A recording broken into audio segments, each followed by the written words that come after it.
Wesh la famille! Dis, on serait pas lundi? Ben si, c'est le lundi des followers. Et comme par hasard, Damien voulait qu'on parle de Rihanna qui s'est énervée contre ses fans parce qu'il lui demande encore et toujours quand sortira le 9e album. Et ça me donne envie de parler de la relation entre les célébrités et leurs fans. Générique.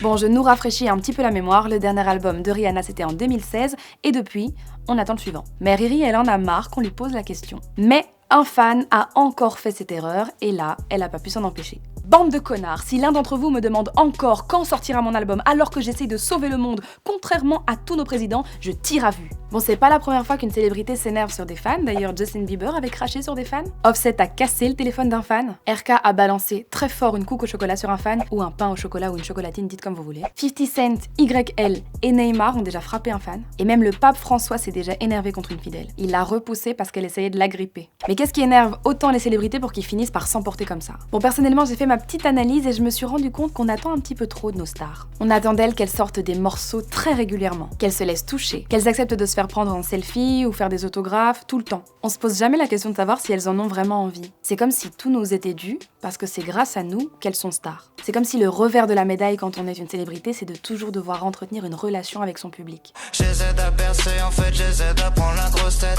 Je préfère celui qui flex à celui qui fait semblant d'être modeste. Pour en revenir avec cette histoire avec Rihanna, c'est là que j'ai vraiment réalisé à quel point on en attend beaucoup des stars. Sous prétexte qu'on l'a fait grandir, qu'on a acheté ses albums, qu'on a acheté ses places de concert, qu'on a streamé ses morceaux, qu'on la paye quoi. Alors on a l'impression qu'elle nous appartient et qu'elle nous doit quelque chose. Regarde Nekfeu par exemple. Dans son super film Les Étoiles Vagabondes, il parle de l'angoisse de la page blanche. Il explique que finalement pour faire de la musique, ça vient pas comme ça par la grâce divine. Mais le fait de devoir produire et proposer quelque chose à son public, ça le met dans un état de stress qui l'a forcé à faire le tour du monde pour trouver de l'inspiration. Mais dès qu'il y a ce genre de dérapage, tous les médias en parlent et tous les médias en font leur une. Ça choque clairement tout le monde. Moi par exemple, ça m'a grave choqué de voir Offset taper dans le téléphone d'un fan qui voulait juste faire un selfie avec lui. Même Elton John a déjà quitté une scène à Las Vegas en plein show parce qu'il se faisait toucher par une fan. Après, on est tous d'accord pour dire qu'il y a fan et fan, il y a plusieurs niveaux. La psychothérapeute Aurore Lemoin, elle explique que le plus haut niveau, c'est une pathologie qu'on appelle l'érotomanie. Elle se caractérise par la conviction chez un individu qu'elle est aimée par l'autre. Du coup, la personne érotomane, elle harcèle son idole pour provoquer la rencontre et lui faire avouer ses sentiments. Voilà, il faut avouer que parfois, certains fans vont trop loin. Ils vont jusqu'à pénétrer le domicile d'une star, ou elles vont parfois jusqu'à changer de nom légalement sur les papiers pour prendre le nom d'une star. Il y a une femme qui s'est fait appeler Kanye West.